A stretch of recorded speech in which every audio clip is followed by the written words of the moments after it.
Hi everybody, as you know, 2 weeks ago CPCHardware released a set of benchmarks they did with an AMD Ryzen Engineering Sample.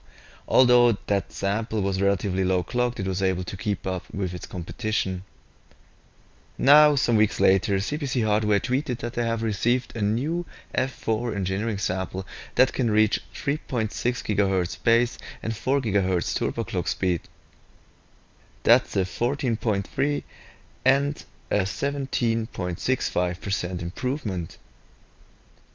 Thanks to the broad set of CPUs they have used for their benchmarks, we can roughly project how the new higher clocked engineering sample will perform.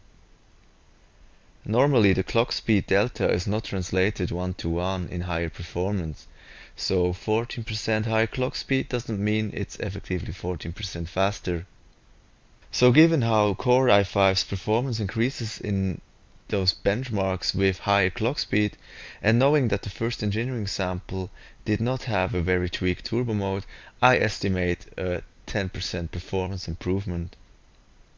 It could be a little less in those massively multi-threaded productivity benchmarks, but it also could be higher in those single-threaded leaning games like Arma or Anno.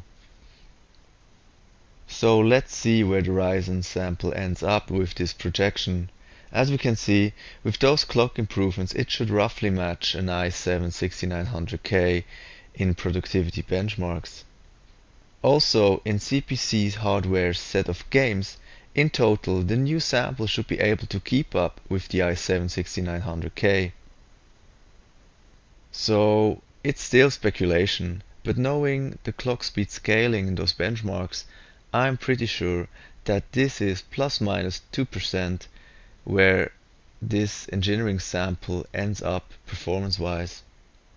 So that's it. I guess we'll see very soon if my projection was bullshit or not.